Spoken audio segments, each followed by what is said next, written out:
Hi guys, ఈ రోజు మనం సూపర్ సినిమా చూద్దాం. ఇందులో నిద్ర వేట, వైరస్ ఇన్వెస్టిగేషన్ అని చాలా జోనర్స్ ఉంటాయి. మనకు నిద్ర వేట అంటే చాలా ఇష్టం కదా. ఆ పని చేస్తూనే ఇంకో పని కూడా చేస్తుండడం వల్ల ఇందులో వచ్చే ట్విస్టులు మామూలుగా ఉండవు. కొన్నేళ్ల క్రితం వేల కిలోల బంగారం కనిపించకుండా పోయింది. అది సహారా ఎడారిలోని ఇసుక కింద దాగి ఉంటుందని చరిత్ర చెబుతోంది.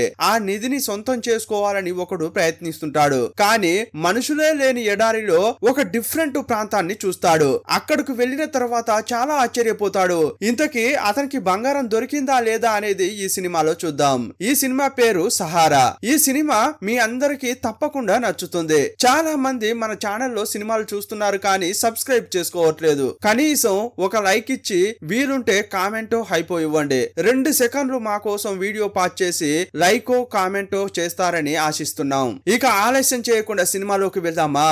అంతకంటే ముందు వెల్కమ్ టు కళ్ళ ముందు కదిలే చిత్రాలు. సినిమా స్టార్టింగ్ లో 1800వ సంవత్సరంలో ఐరన్ క్లాడ్ అనే అమెరికాకు చెందిన పాత యుద్ధ నౌక నీటిలో వెళ్తోంది. దానిపై శత్రువులు బాంబులు వేస్తున్నారు. కానీ అది ఐరన్ తో చేయడం వల్ల శత్రువులు వేసే బాంబులతో దానికి ఏమీ కాలేదు. అప్పుడు ఐరన్ క్లాడ్ లో ఉన్న సైనికులు ఫిరంగులతో శత్రువులపై దాడి చేశారు. అప్పుడు వారు భయపడి పారిపోయారు. కెప్టెన్ ఇంజన్ ను ఆఫ్ చేయమన్నాడు. అది నీటి పైన వెళ్తుంది. నీటి లోపల కూడా వెళ్లే నౌక. శత్రువులు ప్రాణాలు కాపాడుకోవడానికి ప్రయత్నిస్తుంటే ఇంజిన్ ఆఫ్ చేసి ఈ నౌక నీటిలోకి వెళ్ళింది. ఇదంతా జరిగి సుమారు 200 సంవత్సరాలు దాటింది. సీన్ కట్ చేసి కంబోడియాలో ఒక అమ్మాయిని చూపించారు. ఈమె పేరు ఈవా. ఈ సినిమా హీరోయిన్ ఈమెనే. ఈమె వరల్డ్ హెల్త్ ఆర్గనైజేషన్ కు చెందిన మెడికల్ సైంటిస్ట్. ఇప్పుడు ఆఫ్రికా దేశమైన కంబోడియాలో పరిస్థితులు చూపించారు. అక్కడ కరువు తాండవిస్తోంది. ఒక చోటుకు వెళ్లి కారు దిగిన హీరోయిన్ తనతో పాటు డాక్టర్ హాపర్ అనే అతన్ని తీసుకువచ్చింది. హీరోయిన్ కారు దిగగానే రండి డాక్టర్, మీకోసమే ఎదురు చూస్తున్నామని ఒక లేడీ ఎదురుగా వచ్చింది. లోపలకు వెళ్లి చూస్తే ఆమె కొడుక్కి ఏదో వింత వ్యాధి వచ్చింది. రోగమేంటో తెలుసుకోవడం కోసం కళ్ళు తెరిచారు. ఆ కళ్ళను చూడగానే గజ్జున వణికారు. కంటిపై లైట్ పడగానే అతడు కూడా లేచాడు. అతని కళ్ళు చూస్తే జాంబీలకు ఉన్నట్లుగా ఉన్నాయి. వెంటనే అతనికి మత్తు ఇచ్చి పడుకోబెట్టారు. వారంలోనే ఈ ఏరియాలో ఉన్న 6గురికి ఇలా జరిగింది. వారంతా కూడా మాలి అనే ఊరికి వెళ్లి వచ్చారు. ఇది పెద్ద వ్యాధిలాగా మారబోతోంది. ముందుగానే దాన్ని కనిపెట్టి సర్వనాశనం చేయాలని హీరోయిన్ అంటోంది. 6గురికి ఇలా జరిగితే ఏదో కరోనా లాంటి వైరస్ వచ్చినట్లు చేయకు అని హార్పర్ అంటుంటే, అయితే 60 మందికి వస్తేనే మీరు నమ్ముతారా అని అంది. ఈ వ్యాధికి కారణమేంటో తెలుసుకోవాలి. వెంటనే నేను మాలికి వెళ్ళాలి అంటుంటే అక్కడ అంతర్గత పోరు జరుగుతోంది. ఈ టైంలో వెళ్ళొద్దు అని హ్యాపర్ చెప్పాడు. నువ్వు అంతగా వెళ్ళాలంటే పై స్థాయిలో మాట్లాడతా, వారు సరైనంటే వెళ్దామని అన్నాడు. ఇప్పుడు ఆ కుర్రాడి యొక్క తండ్రి బ్లడ్ శాంపిల్ తీసుకోవాలని అతన్ని వెతుక్కుంటూ హీరోయిన్ వెళ్తోంది. ఇదంతా ముఖానికి మాస్క్ వేసుకుని ఒకడు గమనిస్తున్నాడు. ఆ ఊరికి నది సమీపంలో ఉన్న చోట ఆ కుర్రాడి తండ్రి ఉన్నాడు. అతన్ని వెతుక్కుంటూ వెళ్తుంటే నదిలో ఇద్దరు రిలాక్స్ అవుతున్నారు. అందులో ఒకడే ఈ సినిమా హీరో. మనుషులే సరిగా ఉండని చోటుకు కారులో వచ్చారేంట్రా అని అతడు వింతగా చూస్తున్నాడు. అప్పుడు ఆ కుర్రాడి తండ్రి ఉన్న చోటుకు వెళ్లి చూసింది. ఆల్రెడీ అతడు చనిపోయాడు. అతని కళ్ళు కూడా అచ్చం అలాగే ఉన్నాయి. అతని బ్లడ్ శాంపిల్ తీసుకోవాలని కారు దగ్గరకు వస్తుంటే ముఖానికి మాస్క్ పెట్టుకున్న వాడు హీరోయిన్ పై అటాక్ చేస్తున్నాడు. పారిపోతున్న హీరోయిన్ నది దగ్గర ఉన్న ఇద్దరిని సాయం అడుగుదామని వస్తుంటే ఆమెను పట్టుకుని గొంతు నులుముతున్నారు. బ్యాగు లాక్కుని చంపబోతుంటే అప్పుడు హీరో వచ్చి వారిని కొడుతున్నాడు. కాసేపు ఫైట్ జరిగింది. అప్పుడు ఆమె మైకంలో పడింది. కాసేపు అయ్యాక కళ్ళు తెరిచి చూస్తే షిప్ లో ఉంది. చాలా మంది ఆ షిప్ లో ఉన్నారు. ఎవరి పను వారు హడావిడిగా చేస్తున్నారు. ఈ షిప్ పేరేంటి, అందులో ఉన్న వాళ్ళంతా ఏం చేస్తున్నారని చూస్తే ఆ షిప్ పేరు నూమా. ఇది పూర్వకాలం నాటి వస్తువులను నీటిలో వెతికి బయటకు తీసే షిప్. ఈ షిప్ కెప్టెన్ పేరు రూడీగన్. అప్పుడు సడన్ గా లేపండి లేపండి అని ఒకడు అరుస్తున్నాడు. దేన్ని లేపుతున్నారంటే నీటి అడుగున పూర్వకాలం నాటి విగ్రహం దొరికింది. 700 ఏళ్ల పురాతన విగ్రహానికి తాడు కట్టి దాన్ని హీరో బయటకు తీస్తున్నాడు. హీరోయిన్ కాపాడి ఇక్కడకు అతడే తీసుకువచ్చాడు. హీరో పేరు పిట్. అతడు అడ్వెంచరర్, నేవీ ఎక్స్ప్లోరర్. అతనికి ఒక ఫ్రెండ్ ఉన్నాడు. అతని పేరు గార్డినో. చాలా ఏళ్లుగా వెతుకుతున్న విగ్రహాన్ని బయటకు తీసుకురావడంతో కెప్టెన్ చాలా సంతోషపడుతున్నాడు. ఇక బయటకు వచ్చిన హీరో హీరోయిన్ దగ్గరకు వచ్చి పులిహోర కలుపుతున్నాడు. అప్పుడు కెప్టెన్ వచ్చి అతని నుంచి హీరోయిన్ ను కాపాడి పక్కకు తీసుకెళ్లాడు. ఆ సాయంత్రం ఫోన్ మాట్లాడుతూ తన ఫ్రెండ్ దగ్గరకు వచ్చిన హీరో ఓసారి ఒక విషయం చెప్పాడు. చాలా పెద్ద విషయం ఒకటి కనిపెట్టినట్టు చెబుతున్నాడు. ఆ మాట విన్న ఫ్రెండ్ కు అర్థమైంది. కనిపించకుండా పోయిన ఐరన్ క్లాడ్ నౌక నౌక గురించే హీరో మాట్లాడుతున్నాడని. నైజీరియాలోని అండర్ వరల్డ్ డాన్ తో హీరో టచ్ లో ఉన్నాడు. అతని పేరే ఒసాడి. ఇంతకు ముందు అతడే హీరోకు ఫోన్ చేసి ఐరన్ క్లాడ్ నౌక ఎక్కడ ఉందనే సమాచారం ఇచ్చాడు. అతనితో మాట్లాడడానికి నైట్ వెళ్తా అని హీరో చెప్పాడు. రే, మనం విగ్రహం కనిపెట్టాం కదా, అందువల్ల రాత్రికి కెప్టెన్ పెద్ద పార్టీ ఇస్తున్నాడు, అందులో నువ్వు గాని లేకుంటే ఆయన కోప్పడతారా అంటున్నాడు. కానీ అదంతా చూసుకుంటాలే అని హీరో ఈజీగా తీసుకున్నాడు. ఆ రోజు రాత్రి కెప్టెన్ వారు కనిపెట్టిన విగ్రహాన్ని మ్యూజియం లో పెట్టించాడు. అక్కడికి ప్రెస్ వాళ్ళు వచ్చారు. మా నోవా షిప్ ఇలాంటి పూర్వకాలం నాటి విగ్రహాలను ఇప్పటి వరకు ఎన్నో కనిపెట్టింది. కనిపించకుండా పోయిన చరిత్ర ఆనవాళ్లను ఇలా బయటకు తీసుకొస్తున్నామని అతడు స్పీచ్ ఇస్తున్నాడు. అప్పుడు ఆ ఫ్రెండ్ హీరో వస్తాడని ఎదురు చూస్తున్నాడు. కానీ హీరో రావట్లేదు. ఇంకోవైపు హీరో ఆ నైజీరియా అండర్ వరల్డ్ డాన్ తో మాట్లాడడానికి వెళ్ళాడు. ఆ ఊర్లో ఉండే పాత హార్బర్ దగ్గరకు వెళ్ళాడు. హీరోని చూడగానే ఒసాడే రారా నీకోసమే వెయిట్ చేస్తున్నా అన్నాడు. హీరో రాగానే బీరువాలో నుంచి ఒక వస్తువు తీసి చూపించాడు. అది చూడగానే హీరో నోరెళ్ళబెట్టాడు. ఇది నీకెలా దొరికిందయ్యా అన్నాడు. మొదట పైసలు తీయి, తర్వాత కారణం చెప్తా అన్నాడు. హీరోతో అతడు బిజినెస్ చేశాడు. ఇంకోవైపు కెప్టెన్ స్పీచ్ ఇస్తున్నాడు. మేము ఇంత రీసెర్చ్ చేశాం కదా, దీనికి ఒక బిజినెస్ మ్యాన్ డబ్బులు ఇచ్చి సాయం చేశాడు. సాయం చేసిన బిజినెస్ మ్యాన్ ఇతడే అని అతన్ని చూపించి థ్యాంక్స్ చెప్తున్నాడు. అతని పేరు ఈవ్స్.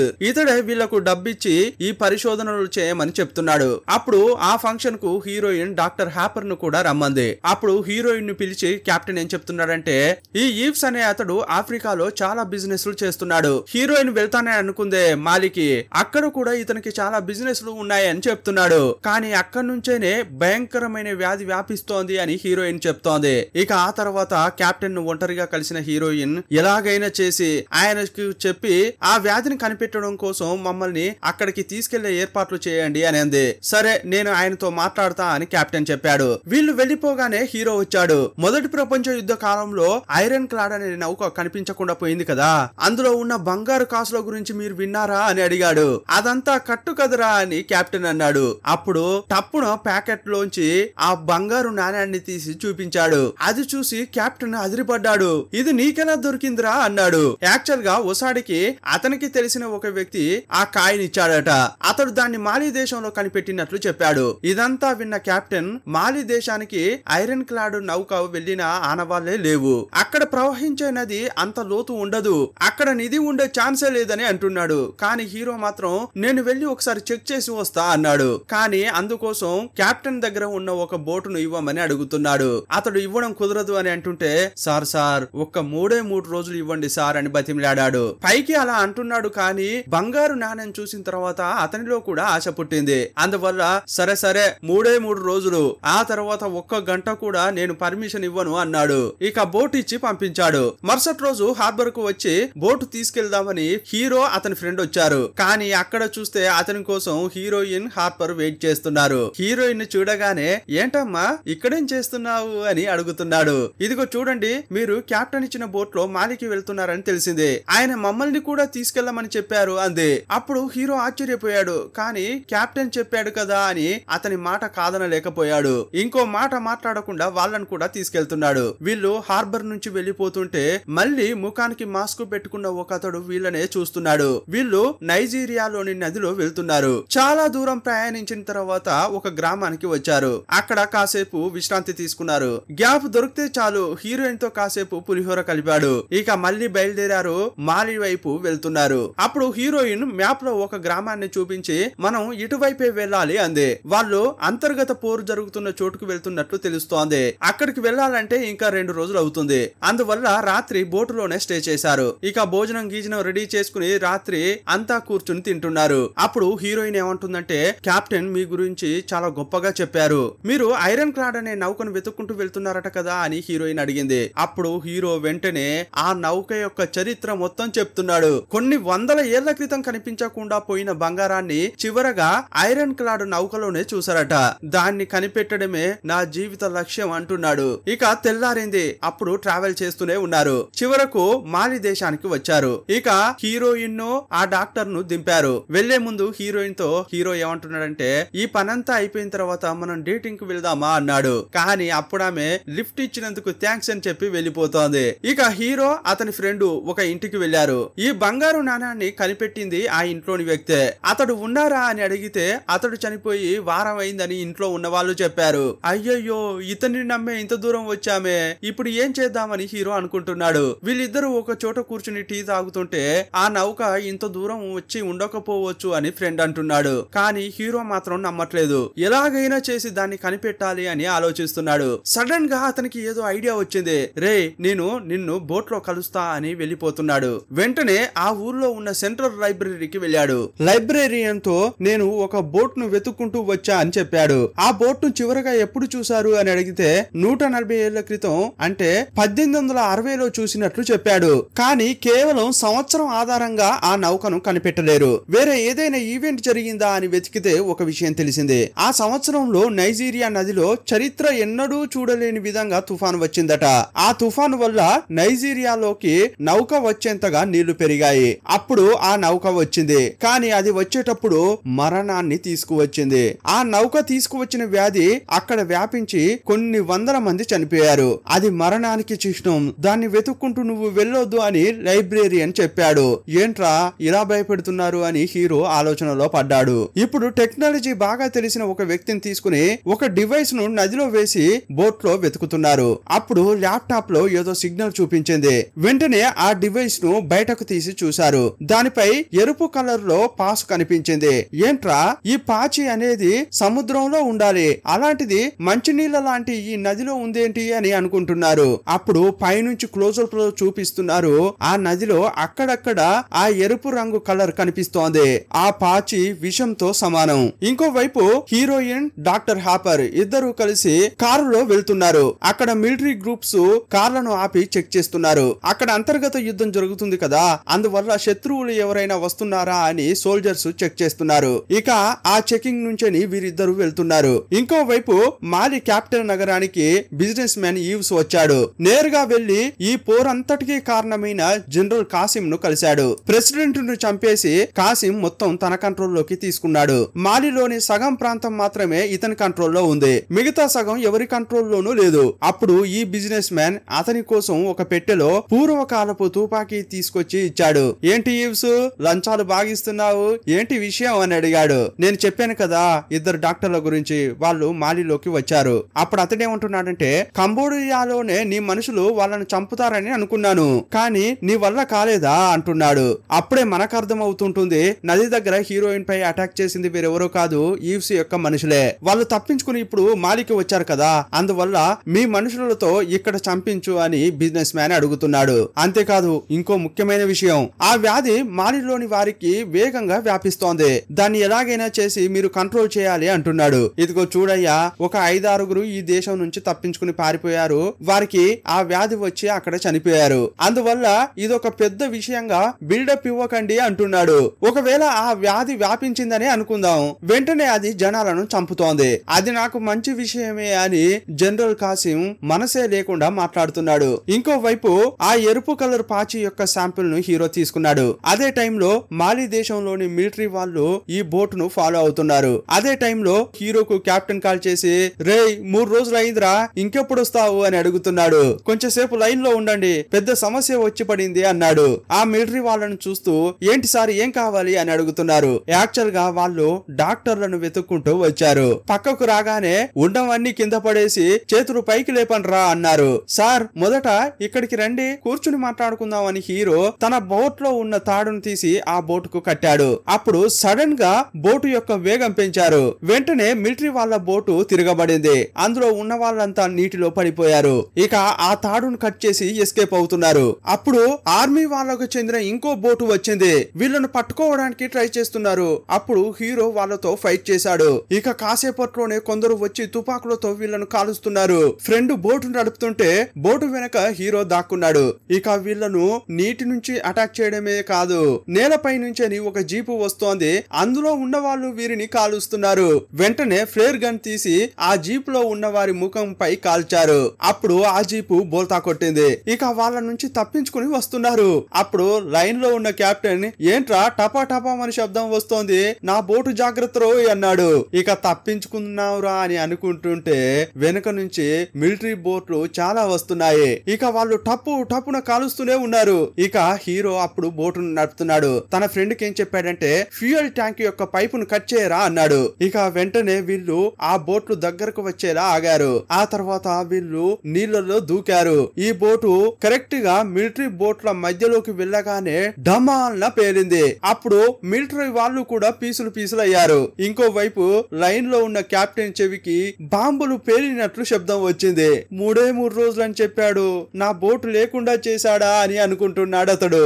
ఇక నీటిలో దూకిన హీరో అతని ఫ్రెండ్ ఈదుకుంటూ ఒడ్డుకు వచ్చారు. ఆ గ్రామంలో ఉన్న ఒక ఇంట్లోకి వెళ్లారు. శత్రు దేశానికి వచ్చి ఇంత హంగామా చేశామే, ఏమవుతుందో అని ఆ ఫ్రెండ్ అంటున్నాడు. అప్పుడు ఒక ఐడియా ఇచ్చాడు. రే, కొన్నాళ్ల పాటు మనం ఐరన్ క్లాడ్ అనే నౌకను వెతకడం ఆప్ చేద్దాం, కానీ ఆ వ్యాధి గురించి తెలుసుకోవడం కోసం డాక్టర్ వచ్చింది కదా, వాళ్లకు సాయం చేద్దామా అన్నాడు. అరే, ఇది బాగానే ఉందే అనుకున్నాడు హీరో. వెంటనే వాళ్ళను ఎక్కడైతే దింపారో ఆ మ్యాప్ ను చూసుకుంటూ అక్కడికి వెళ్లారు. అప్పుడు ఆ టెక్నాలజీ గాయ్ నేను మీతో కలవను అని వెళ్లిపోయాడు. 2 ఒంటెలు అద్దెకు తీసుకుని డాక్టర్లు ఏ ఊరికైతే వెళ్లారో అక్కడికి వెళ్తున్నారు.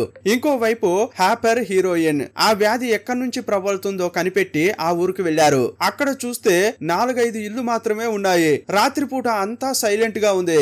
ఎవరైనా ఉన్నారా అని శబ్దం చేసుకుంటూ లోపలికి వెళ్తున్నారు. అక్కడ చూస్తే ఒక ఇంట్లో చాలా కోళ్లు చనిపోయి పడి ఉన్నాయి. అయ్యయ్యో అంటూ అదిరిపడ్డారు. అప్పుడే అక్కడ ఒక తలుపు తెరుస్తున్న శబ్దం వినిపించింది. ఏంట్రా అని వీళ్ళు లోపలికి వెళ్లి చూస్తున్నారు. ఆ ఇంటి తలుపులు తెరిచి చూసి ఆశ్చర్యపోయారు. ఎందుకంటే అందులో చాలా మంది శవాలు ఉన్నాయి. వాళ్ళంతా కూడా ఇదే వ్యాధితో చనిపోయారు. ఆ ఊర్లో చనిపోయిన వారందరినీ తీసుకొచ్చి ఇక్కడ పడేశారు. ఇక హీరోయిన్ తన ప్రయాణాన్ని కొనసాగిస్తోంది. ఇలా వీళ్ళు వెళ్లేటప్పుడు దారి మధ్యలో ఒక బావిని చూశారు. రీసెంట్ గానే ఆ ఊరి జనం దాన్ని మట్టితో కప్పేశారు. ఒకవేళ ఈ నీటి వల్లే వాళ్లకు ఈ వ్యాధి వస్తుందని తెలిసిందో ఏమో, అందుకే ఆ బావిలో మట్టి పోసారు అని అనుకున్నారు. ఎలాగైనా చేసి ఆ నీటి శాంపిల్ తీసుకోవాలని హీరోయిన్ బావిలోకి దిగుతోంది. డాక్టర్ హ్యాపర్ ఇంకో అసిస్టెంట్ ఆమె లోపలికి దిగుతుంటే తాడేసి హెల్ప్ చేస్తున్నారు. ఇక కిందకు దిగిన హీరోయిన్ మట్టిని తోడి ఆ నీటి శాంపిల్ తీసుకుంటోంది. అదే టైంలో బయట చాలా బండ్లు వస్తున్న శబ్దం వినిపిస్తోంది. మీరు లోపలే ఉండండి, ఎవరో వస్తున్నట్లున్నారు, మేం కనుక్కుంటామని హీరోయిన్ కు చెప్పారు. డాక్టర్ హ్యాపర్ ఆ తాడును లోపల అలాగే వదిలేశాడు. కాసేపట్లోనే బుల్లెట్లు పేలిన శబ్దం వినిపించింది. అయ్యయ్యో ఏమైంది అని లోపల ఉన్న హీరోయిన్ భయపడుతోంది. చూస్తే జనరల్ కాసిం తన మనుషులతో అక్కడికొచ్చాడు. అక్కడికి వచ్చి అసిస్టెంట్ ను కాల్చారు. హ్యాపర్ ను మోకాలపై కూర్చోబెట్టారు. నీతో పాటు వచ్చిన వ్యక్తి ఎక్కడా అని అడిగితే చనిపోయిన వ్యక్తిని అతడు చూపించాడు. అప్పుడు జనరల్ కాసిం నేను ఆ అమ్మాయి గురించి అడుగుతున్నా అన్నాడు. ఆ అమ్మాయికి ఒంట్లో బాగాలేదు, అందువల్ల రాలేదని ఇతడు చెప్పాడు. అబద్ధం చెప్తే నాకు నచ్చదు అని రివాల్వర్ తీసి బెదిరిస్తున్నాడు. అప్పుడు కూడా డాక్టర్ హ్యాపర్ ఆమె ఇక్కడికి రాలేదని చెప్పాడు. వెంటనే అతన్ని కాల్చి చంపాడు. ఇదంతా కూడా అక్కడికి వచ్చిన హీరో అతని ఫ్రెండ్ దూరంగా ఉండి చూస్తున్నారు. ఆ అమ్మాయి ఇక్కడే ఎక్కడో ఉంటుంది, వెతికి పట్టుకోండి అని తన మనుషులకు చెప్పి జనరల్ కాసిం అక్కడి నుంచి వెళ్లిపోయాడు. వీళ్ళు ఎక్కడెక్కడో వెతుకుతున్నారు. అప్పుడే ఒకటి గమనించారు. ఆ బావిలో తాడు వేలాడుతోంది. వెంటనే ఒకడు దాన్ని పట్టుకుని లాగడానికి ట్రై చేశాడు. కానీ హీరోయిన్ వెంటనే ఆ తాడును విప్పేసింది. కేవలం తాడు లోపలికి వేసి దిగాలని అనుకున్నారేమో అని ఆ సోల్జర్స్ అనుకున్నారు. అయినా కూడా ఊరికే వదలకుండా తుపాకీ తీసి ఆ బావిలో పెట్టి ఇష్టం ఉన్నట్లు కాల్చారు. అప్పుడు హీరోయిన్ ఆ గోడకే బల్లిలాగా అతుక్కుని తప్పించుకుంది. అప్పుడు హీరో అతని ఫ్రెండ్ లోకల్ మనుషుల్లాగా డ్రెస్సింగ్ చేసుకుని వచ్చారు. ఆ సైనికులను కొట్టారు. అక్కడికి వచ్చిన వారిని చంపేసి ఎలాగోలా చేసి హీరోయిన్ ను కాపాడారు. ఇక్కడ ఉండడం సేఫ్ కాదు అని హీరోయిన్ ను తీసుకుని జీప్ లో వెళ్లిపోతున్నారు. ఇంకోవైపు జనరల్ కాసిం కు సమాచారం అందింది. ఒక ఇద్దరు నా సైనికులు 5గురిని చంపారంటే వాళ్ళు మామూలు కాదు. WHO డాక్టర్ కు మిలిటరీ బ్యాకప్ ఉన్నట్లు నాకెందుకు చెప్పలేదు అని బిజినెస్ మ్యాన్ అడుగుతున్నాడు. వాళ్ళు మిలిటరీ వాళ్ళు కాదు, నీ శత్రువులైన టురేగ్ ప్రజలు కావచ్చు అని అంటున్నాడు. వాళ్ళు తప్పకుండా టురేగ్ వాళ్ళైతే కాదు, వాళ్ళకి అక్కడేం పని ఉంటుంది, ఇది తప్పకుండా ఆ అమ్మాయితో వచ్చిన మిలిటరీ వాళ్ళ పనే అని జనరల్ అంటున్నాడు. అప్పుడు ఈవ్స్ ఏమంటున్నాడంటే వాళ్ళు మిలిటరీ వాళ్ళు కాదు, నిధులు వెతుక్కుంటూ వచ్చిన వాళ్ళు అని ఈవ్స్ అన్నాడు. మీరేం ఇబ్బంది పడకండి, వాళ్ళు ఎక్కడ ఉన్నా కూడా కనిపెట్టి మీకు అప్పగిస్తాను, ఆ తర్వాత వాళ్ళ సంగతి మీరే చూసుకోండి అని ఈవ్స్ వెళ్లిపోయాడు. ఇంకోవైపు హీరో హీరోయిన్ ఆ జీప్ లో ఈ దేశం నుంచే ఎస్కేప్ కావాలని అనుకుంటున్నారు. వీళ్ళు వెళ్తుంటే కొండపై ఉన్న కొందరు వీళ్ళను గమనించారు. జీప్ లో వెళ్తున్న హీరో సడన్ గా బండిని ఆపాడు. బండిలో ఉన్న తుపాకులు కింద పడేయండి, చేతులు పైకి లేపండి, ఎవరికి ఏమీ తెలియనట్లే నడుచుకుంటూ రండి అని హీరో చెప్పాడు. ఏంట్రా సడన్ గా ఏమైంది ఇతనికి ఇలా చేస్తున్నాడే అని వాళ్ళు అనుమానంతోనే చెప్పినట్లుగానే చేశారు. అప్పుడే వాళ్ళకి అర్థమైంది హీరో ఎందుకు ఇలా చెప్పాడు అని. కొన్ని సెకండ్లలోనే వందల వందల మంది గుర్రాలపై అక్కడికి వచ్చారు. వీళ్ళే జనరల్ కాసిం ను వ్యతిరేకిస్తున్న టురేగ్ ప్రజలు. సహారా ఎడారి మధ్యలో ఒక గ్రామాన్ని కట్టుకుని అక్కడే జీవిస్తున్నారు. వీళ్ళని అరెస్ట్ చేసి వాళ్ళ గ్రామానికి తీసుకెళ్లారు. అక్కడ చూస్తే ఒక మెర్సిడెస్ బెంజ్ కారు ఉండడం చూసి హీరో నోరేలబెట్టాడు. వాళ్ళను ఒక రూమ్ లోకి తీసుకెళ్లారు. అక్కడ చూస్తే టురేగ్ జాతి యొక్క నాయకుడు ఉన్నాడు. ఎవరు మీరు, ఇక్కడ మీకేం పని అని అడిగాడు. అప్పుడు అనుచరులు వీళ్ళు కాసిం యొక్క శత్రువులని చెప్పారు. ఆ హెడ్ మీరు సిఐఏనా అని అడిగాడు.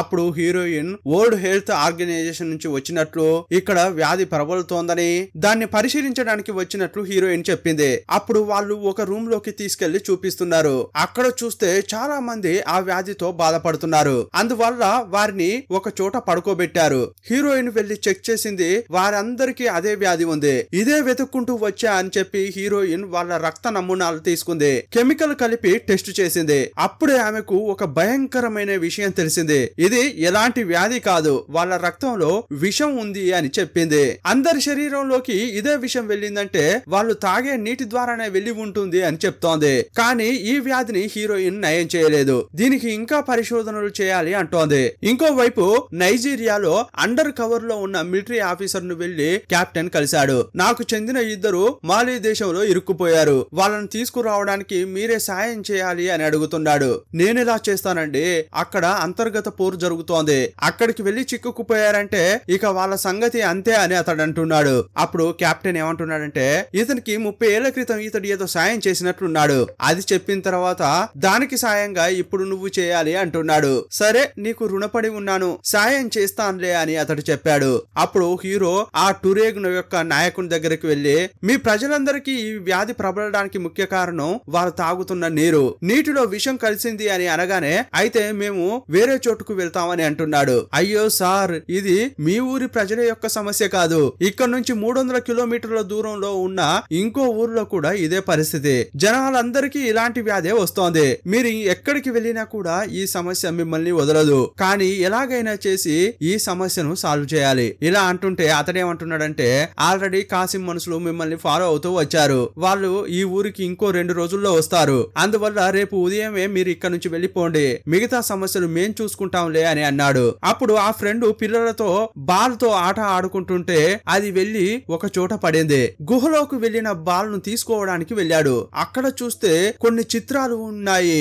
వాటిని చూసి నోరెళ్ళబెట్టాడు. వెంటనే హీరో దగ్గరకు వచ్చి రే నీకొకటి చూపించాలి రారా అని పిలిచాడు. ఆ గుహలోకి వెళ్లి చూస్తే ఒక ఇనుప నౌక ఇటువైపు వచ్చినట్లు పూర్వకాలపు డ్రాయింగ్స్ గీయబడి ఉన్నాయి. అది చూసినప్పుడే వీళ్ళకి అర్థమైపోయింది ఈ సహారా ఎడారిలో ఒకప్పుడు పంటలు పండాయి, సస్యశ్యామలంగా ఉండేది. అప్పుడు నీటి లెవెల్ ఎక్కువైపోయింది. అందువల్ల అలాంటి టైంలోనే ఈ నౌక ఇటువైపు వచ్చింది. కానీ కాలక్రమేణా ఆ చెట్లన్నీ నాశనం అయిపోయాయి. ఆ ప్రాంతం అంతా ఎడారిలాగా మారిపోయింది. కొన్ని ఏళ్లుగా ఇక్కడ ఇసుక పేరిపోయింది కదా, అందువల్ల ఆ నౌకపై పడి ఇసుక మొత్తం పేరుకుపోయి ఉంటుంది అని అనుకుంటున్నారు. 150 ఏళ్ల క్రితం ఈ ఇసుకపై ప్రవహించే నది ఇప్పుడు ఇసుక కింద ప్రవహిస్తున్నట్లుంది. అందువల్లే ఇక్కడున్న ప్రజలకు ఆ వ్యాధి వస్తోంది అని అనుకుంటున్నారు. ముందుగా ఇసుక కింద పారుతున్న నదిని కనిపెట్టాలి. అలాగాని కనిపెట్టారంటే నౌకను కనిపెట్టొచ్చు, ఈ వ్యాధి ప్రబలకుండా ఆపొచ్చు. ఇక డిసైడ్ అయిపోయారు. ఆ నది కోసం బాగా వెతుకుతున్నారు. ఆ గుహలో ఉన్న చిత్రాలను పట్టుకుని వెళ్లారు. ఒక చోటుకు వెళ్లి చూస్తే అక్కడ పెద్ద కోటలాగా ఉంది. శిథిలమైపోయిన ఆ కోట పైకి ఎక్కారు. ఇక్కడ ఆ నది ఎక్కడ ప్రవహిస్తోంది అని వెతుకుతున్నారు. చాలా పైకెక్కి చూస్తుంటే సహారా ఎడారి మధ్యలో ఏదో ఒకటి మెరుస్తోంది. ఏంట్రా అది అని బైనాక్యులర్ తీసి చూశారు. అక్కడ చూస్తే డిఫరెంట్ సిటీ లాగా కనిపిస్తోంది. దాని చుట్టుపక్కల చిన్న చిన్న ఇల్లు ఉన్నట్లు కనిపిస్తున్నాయి. అక్కడ ఒక బోర్డు కనిపించింది. అదేంటంటే మసార్డే అని రాసి ఉంది. ఈ మసార్డే అనేది ఈవ్స్ యొక్క కంపెనీ పేరు. మనుషులే లేని చోట ఇతడు ఇంత సెక్యూరిటీగా కంపెనీని ఎందుకు నడుపుతున్నాడు అని హీరోకు డౌట్ వచ్చింది. ఎలాగైనా చేసి అందులోకి వెళ్లాలని అనుకున్నారు. అప్పుడే ఇంకో విషయం కనిపెట్టారు. ఈ ఫ్యాక్టరీకి ఒక ట్రైన్ ట్రాక్ కూడా ఉంది. అందులోంచి ట్రైన్ వస్తోంది. ఆ ట్రైన్ ఎక్కి వెళ్లాలని అనుకున్నారు. వెంటనే ఒంటెలను తీసుకుని ఆ ట్రైన్ పక్కన ఆగారు. కాకపోతే ఇప్పుడు ఒంటెలు మాత్రమే కనిపిస్తున్నాయి. మనుషులు మాత్రం ఇసుక కింద దాక్కున్నారు. ఆ ట్రైన్ లో ముందొకరు వెనుకొకరు ఇద్దరే ఉన్నారు. వాళ్ళు వెళ్లేటప్పుడు ఒంటెలు ఉండడం డ్రైవర్ చూశాడు. సరేలే అవి తినుకుంటూ ఇటువైపు ఏమైనా వచ్చాయేమో అనుకున్నాడు. పట్టించుకోకుండా వెళ్లిపోతున్నాడు. అప్పుడు సడన్ గా ఉండగా ఇసుకలో దాక్కున్న వీళ్ళంతా లేచారు. ఇక ఒంటెల పైకి ఎక్కి పరిగెత్తుతూ ఆ ట్రైన్ ను పట్టుకున్నారు. వాళ్ళ కంట్లో పడకుండా రన్నింగ్ లోనే ట్రైన్ ఎక్కారు. ఇక ఎవరికి కనిపించకుండా ఆ ఫ్యాక్టరీలోకి వెళ్తున్నారు. ఇంకోవైపు కెప్టెన్ షిప్ లో ఉండగా టెక్నాలజీ గాయ్ ఒకటి కనిపెట్టాడు. పరిగెత్తుకుంటూ వచ్చి ఆ విషయాన్ని కెప్టెన్ కు చెప్తున్నాడు. ఆ రిపోర్టు చూసి అతడు కూడా షాక్ అయ్యాడు. ఇంకోవైపు హీరో, హీరోయిన్, ఫ్రెండ్ ముగ్గురు ఫ్యాక్టరీలోకి వెళ్లారు. లోపలికి వెళ్లి చూస్తే పెద్ద పెద్ద బ్యారెళ్లలో ఏదో వేస్తున్నారు. ఇక్కడ వీళ్ళు ఏం చేస్తున్నారో అర్థం కాలేదు. కానీ ఆ బ్యారెల్లో ఉన్నది మాత్రం కెమికల్ వేస్టేజీ అని తెలిసింది. అక్కడికి వెళ్లి చూసిన తర్వాతే అన్ని విషయాలు తెలిసాయి. ఈ ఫ్యాక్టరీ పక్కన చిన్న చిన్న బిల్డింగ్స్ ఉన్నాయే, అవి ఇల్లు కావు. అవన్నీ కూడా సోలార్ ప్యానెల్స్. సూర్యకాంతితో పవర్ ను తయారు చేసి ఇసుకలోని కెమికల్ ను వేట్ చేసి ఏదో ప్రోడక్ట్ తీస్తున్నారు. ఆ తర్వాత కెమికల్ వేస్టేజ్ ని బ్యారెల్ లో పోసి దూరంగా డంప్ చేస్తున్నారు. ఆ బ్యారెల్స్ ఎక్కడికి వెళ్తున్నాయని చెక్ చేశారు. అక్కడ చూస్తే టురేగు ప్రజలను భయపెట్టి వారితో పని చేపిస్తున్నారు. ఇదంతా చూసిన హీరో ఈవ్స్ అనేవాడు ఇల్లీగల్ పనులు చేస్తున్నాడు. వెంటనే అమెరికాకు చెప్పి ఆర్మీతో దీనంతటిని నాశనం చేయించాలి అంటున్నాడు. అప్పుడే ఈవ్స్ తన మనుషులతో వచ్చాడు. రేయ్, నువ్వు బయటికి 5 అడుగులే వేయలేవు, అమెరికా ఆర్మీని తీసుకొస్తావా అంటున్నాడు. వాళ్ళ దగ్గర ఉన్న తుపాకీలు తీసుకుని పట్టుకున్నారు. ఇంకోవైపు కెప్టెన్, ఆ టెక్నాలజీ గాయ్ వాళ్ళు కనిపెట్టిన విషయాలకు సంబంధించి రిపోర్టు తీశారు. ఆఫ్రికాలో ఉన్న అమెరికన్ ఎంబసీకి వెళ్లారు. ఈ రిపోర్టు చూపించగానే వాళ్ళు నమ్మట్లేదు. ఆఫ్రికా నీటిలో ఏదో సమస్య ఉన్నట్లు చెప్తున్నారు. దానికి మనకు సంబంధం ఏంటయ్యా అని ఆఫీసర్ అడిగాడు. అప్పుడు టెక్నాలజీ గాయ్ ల్యాప్టాప్ ఓపెన్ చేసి చూపించాడు. సార్, ఇప్పుడు అది మాలిలోని నీటిలో మాత్రమే ఉంది. కానీ ఆ నదిలోని నీరు అట్లాంటిక్ సముద్రంలో కలుస్తోంది. ఆ నీరు గాని సముద్రంలో కలిసిందనుకోండి, ఉప్పు నీళ్ల వల్ల అది వేగంగా వ్యాపిస్తుంది.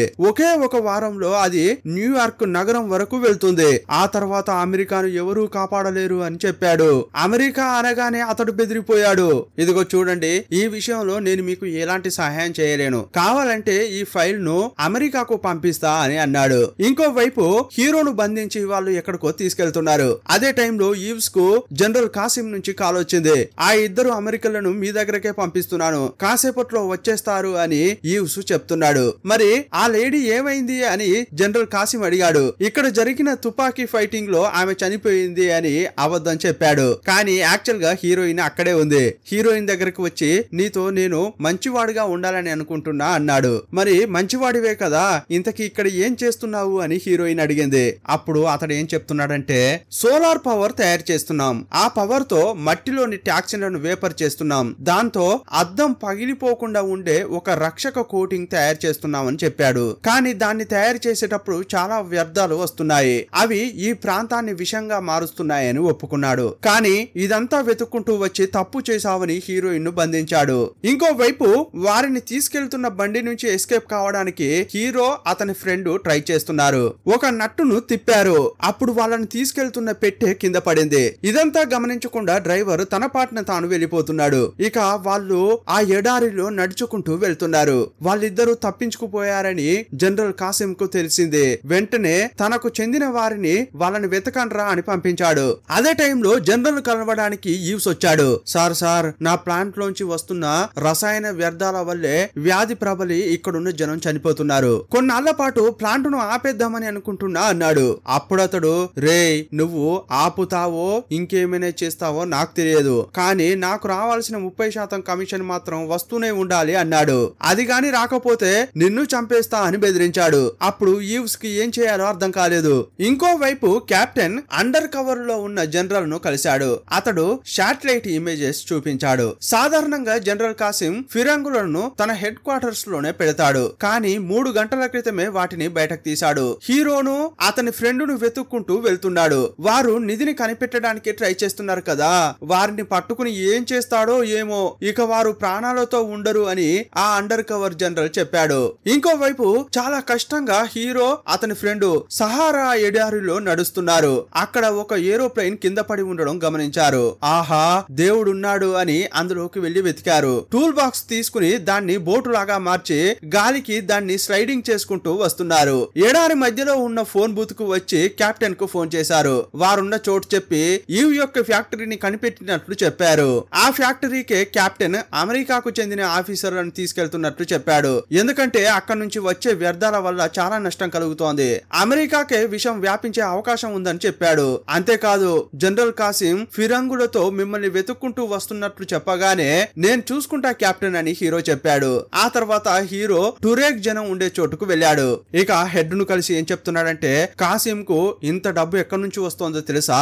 ఎడారి మధ్యలో ఉన్న ఆ ఫ్యాక్టరీ ద్వారానే. దాన్ని గాని మీ మనుషులతో నాశనం చేశామని అనుకోండి, కాసిం కు అది చాలా పెద్ద నష్టంగా ఉంటుంది అని అన్నాడు. అందువల్ల వెళ్దాం రండి అని పిలుస్తున్నాడు. కానీ వాళ్ళేమంటున్నారంటే వాళ్ళేమో పిరంగులతో దాడి చేస్తారు, మేమేమో గుర్రాలపై వెళ్తూ ఫైట్ చేస్తాం, వాళ్ళతో మేము తూగగలమా? అందువల్ల ఈ విషయంలో మేము ఏం సహాయం చేయలేము అని ఆ హెడ్ చెప్పాడు. సరే వాళ్ళతో మేమే పోరాడతాం, కనీసం మీ దగ్గర ఉన్న ఆ మెర్సిడెస్ కార్ అయినా ఇస్తారా అని అడిగాడు. దాన్ని తీసుకుని హీరో వెళ్తున్నాడు. ఆ కారును ఒక యుద్ధంలో కాసిం నుంచేని వీళ్ళు కొట్టేశారట. ఇక దాన్ని తీసుకుని వెళ్తున్నారు. అప్పుడు ఒక కారు దాని వెనుక లారీ లాంటిది వస్తుంటే ఆ ఫ్యాక్టరీలోని వారు చూశారు. కారును చూడగానే కాసిమే వస్తున్నాడని సెక్యూరిటీస్ వెళ్లి సెల్యూట్ చేస్తున్నారు. అక్కడికి వెళ్లి చూస్తే వచ్చింది హీరో. తుపాకీతో బెదిరించి వాళ్ళు ప్లాంట్ లోకి వెళ్లారు. లోపలికి వెళ్లి చూస్తే ఒక్కరూ కనిపించట్లేదు. ప్లాంట్ మొత్తం ఖాళీగా ఉంది. లోపల చూస్తే బానిసల్లాగా పనిచేసే టురేక్ జనం మాత్రమే ఉన్నారు. లోపలికి వెళ్లి వాళ్ళను కాపాడారు. ఇక ఇప్పుడు ఫ్యాక్టరీలో ఒక్కరు కూడా లేరు. కానీ బయట ఒక హెలికాప్టర్ ఎగురుతోంది. అప్పుడే హీరో ఏమనుకుంటున్నాడంటే ఈ ఈవ్స్ ఏదో ప్లాన్ చేశాడు. ఇతని వల్ల ఈ ఫ్యాక్టరీ వల్ల విషయం వ్యాపిస్తోందని అమెరికాకు గాని తెలిసిందనుకో, ఈవ్స్ ను అమెరికాలో అరెస్ట్ చేస్తారు. అతని ఆస్తంతా స్వాధీనం చేసుకుంటారు. అందువల్ల ఎవరికీ తెలియకుండా ఈ ప్లాంట్ ను నాశనం చేయాలని అతడు ప్లాన్ వేసుకున్నాడు అనేది హీరోకు అర్థమైపోయింది. కానీ అది యాక్సిడెంటల్ గా జరిగినట్లు చూపిస్తే గవర్నమెంట్ దగ్గర ఇన్సూరెన్స్ కూడా క్లెయిమ్ చేయొచ్చు. అలాగైతే అతడు ఈ ఫ్యాక్టరీని పేలిపోయేలా చేసినట్లున్నాడు. ఆ కెమికల్ వ్యర్థాల్లోనే బాంబులు పెట్టి ఉంటారని వీళ్ళు అంచనా వేశారు. దాన్ని వెతకరా అని హీరో తన ఫ్రెండ్ కు చెప్పాడు. ఆ తర్వాత హీరోయిన్ ను వెతుకుంటూ హీరో వెళ్ళాడు. ఆ ఫ్రెండ్ వ్యర్థాలు ఉండే ఒక్కో చోటుకు వెళ్లి వెతుకుతున్నాడు. ఇక హీరోయిన్ కోసం హీరో వెళ్తుంటే అప్పుడు ఒక విషయం గమనించారు. ఆ టవర్ పైకి ఈ బిజినెస్ మ్యాన్ హీరోయిన్ ని తీసుకుని వెళ్ళాడు. ఇక ఆమెతో పాటు హెలికాప్టర్ లో ఎస్కేప్ అవడానికి ప్రయత్నిస్తున్నాడు. కానీ కరెక్ట్ టైంలో హీరో వచ్చి తుపాకీ చూపించి ఆపాడు. ఇక షూట్ చేద్దామని హీరో అనుకుంటుంటే అప్పుడే ముసుగు వేసుకున్న వాడు వచ్చి హీరోను అటాక్ చేస్తున్నాడు. ఇంకోవైపు ఈవ్స్ ను కొట్టి హెలికాప్టర్ నుంచి హీరోయిన్ జంప్ అయింది. పోతే పోవే అని చెప్పి ఈవ్స్ తన పాటన తాను హెలికాప్టర్ లో వెళ్ళిపోతున్నాడు. ఇంకోవైపు ఆ ముసుకోడికి హీరోకు పెద్ద ఫైట్ జరిగింది. హీరోను అతడు బాగా కొట్టాడు. ఆ బిల్డింగ్ పై నుంచేని హీరోను కిందకు తోసేస్తున్నాడు. అక్కడున్న రాడ్స్ పట్టుకుని హీరో వేలాడుతున్నాడు. ఇంకోవైపు హెలికాప్టర్ లో ఉన్న ఈవ్స్ తన ల్యాప్టాప్ ద్వారా ఫ్యాక్టరీని కంట్రోల్ చేస్తున్నాడు. సోలార్ ప్యానెల్ లో ఉన్న పవర్ మొత్తం టవర్ వైపు తిప్పాడు. ఆ టవర్ లోకి పవర్ వెళ్లిన తర్వాత మెషిన్లు వేడెక్కి నిప్పుల్లా తయారయ్యాయి. అదే టైంలో బ్యారెల్ లో ఉన్న బాంబులను కనిపెట్టిన ఫ్రెండ్ వాటిని బయటకు తీశాడు. వేడికి బ్యారెల్స్ హీట్ అయ్యాయి. కానీ వాటిలో బాంబులు లేకపోవడం వల్ల పెద్ద నష్టం కలగలేదు. ఫ్యాక్టరీ పేలిపోతుందనుకున్న ఈవ్స్ కు నిరాశ ఎదురైంది. ఇంకోవైపు ముసుగోన్ని హీరో కొట్టాడు. చివరకు అక్కడి నుంచి హీరో, హీరోయిన్, ఫ్రెండ్ కారులో ఎస్కేప్ అయ్యారు. కానీ వారి వెనుకే జనరల్ కాసిం, ఈవ్స్ వీరిని వెంబడిస్తూ హెలికాప్టర్ లో వస్తున్నారు. ఎడారిలో కారును టాప్ గేర్ లో పోనిస్తున్నారు. అప్పుడు ఫ్రెండ్ తెచ్చిన బాంబులను విసిరి తుపాకీతో కాల్చి పేలేలా చేస్తున్నాడు. అక్కడ బాంబులు పడడంతో భూమి ఒక్కసారిగా అదిరింది. అప్పుడు భూమి అదిరిపోయి మట్టి అంతా కిందకు జారింది. అక్కడ దాగి ఉన్న ఐరన్ క్లాడ్ నౌకను అప్పుడు కనిపెట్టారు. సగం ఇసుకలో పాతుకుపోయిన నౌకలోకి వెళ్లి ముగ్గురు దాక్కున్నారు. అప్పుడు శత్రువులు దానిపై కాలుస్తున్నారు. హీరో ఏమంటున్నాడంటే జనరల్ కాసిం ను ఎలాగైనా చేసి చంపాలి, లేదంటే వాడు మనకి పాడకడతాడు. ఏం చేద్దామని బాగా ఆలోచించాడు. నౌకలో ఉన్న ఫిరంగులను చూశాడు. అది 150 ఏళ్ల క్రితం నాటి ఫిరంగులు. అవి పనిచేయవు అని ఫ్రెండ్ అన్నాడు. వాటితో పని చేపిస్తా అన్న హీరో దాన్ని బయటకు తీశాడు. బాంబును లోడ్ చేశాడు. వారికి ఎదురుగా జనరల్ కాసిం యొక్క ఫిరంగులు వస్తున్నాయి. ఫిరంగిని పేల్చాలంటే అగ్గిపెట్టె కావాలి. దానికోసం వెతుకుతుంటే ఇన్నాళ్ళు వీరు వెతుకుతున్న బంగారు నిధి కనిపించింది. ఇదేంట్రా చావుపోయే సమయంలో దొరికిందేంట్రా అని ఫ్రెండ్ అనుకుంటున్నాడు. ఇదే సమయంలో కాసిం ఫిరంగి వేశాడు. డమాల్న శబ్దం వచ్చింది. వీరు లైటర్ ను కనిపెట్టారు. ఫిరంగిని ఎక్కుపెట్టారు. కానీ వారి ప్లాన్ ఏంటంటే ఇన్ని ఫిరంగులను ఎదిరించి వారు గెలవలేరు. కానీ ఒక్క కాసిం ను గాని చంపితే వారంతా అల్లకల్లోలం అవుతారు. అందువల్ల మన టార్గెట్ కాసిం అని అతనికే గురి పెట్టారు. కాసేపు వేచి చూశారు. అతడు ఎదురుగా రాగానే టక్కున పేల్చారు. ఎగరొచ్చారు. వెంటనే హెలికాప్టర్ డమాల్న పేలింది. కాసిం పీసులయ్యాడు. అది చూసి ఫిరంగులను నడిపేవారు సరెండర్ అయిపోయారు. అప్పుడు వీరికి సాయంగా టురేక్ జనం వచ్చారు. మాలికి పట్టిన పీడ తొలగింది. టురేక్ జనమే ఇప్పుడు పాలకులయ్యారు. ఇంకోవైపు అమెరికన్ ఎంబసీ యు కంపెనీని సీజ్ చేసింది. ఆ ఐరన్ క్లాడ్ నౌకలో బంగారం నిధులు ఉన్నాయట కదా, దొరికాయా అని ఎంబసీ ఆఫీసర్ అడిగాడు. అందులో బంగారం ముక్క కూడా దొరకలేదు. అది వేస్ట్ సార్ అని కెప్టెన్ చెప్పాడు. కావాలంటే ఇనుప ముక్కలున్నాయి, వాటిని పాతినుప సామానుకు వేస్తే పల్లీలు వస్తాయి అని చెప్పాడు. కానీ ఆ బంగారం అంతా కూడా టురేక్ గ్రామంలో హీరో దాచిపెట్టాడు. ఇంకోవైపు కాసిం యొక్క కారులో హీరోయిన్ టూర్ కు వెళ్లారు. వారిప్పుడు లవర్స్. బీచ్ కు వెళ్లి ఎంజాయ్ చేస్తుంటే సినిమాను ముగించారు. ఈ సినిమా ఎలా ఉందో మీ అభిప్రాయాన్ని కామెంట్ బాక్స్ లో రాయండి. మా ఎక్స్ప్లెనేషన్ నచ్చితే తప్పకుండా ఛానల్ ను సబ్స్క్రైబ్ చేసుకోండి. ఒక లైక్ ఇచ్చి ప్రోత్సహించండి. ఇలాంటి సినిమాలు ఇష్టపడే మీ ఫ్రెండ్స్ కు ఈ వీడియోను షేర్ చేయండి. మరో వీడియోలో మళ్ళీ కలుసుకుందాం. అప్పటి వరకు బాయ్ బాయ్.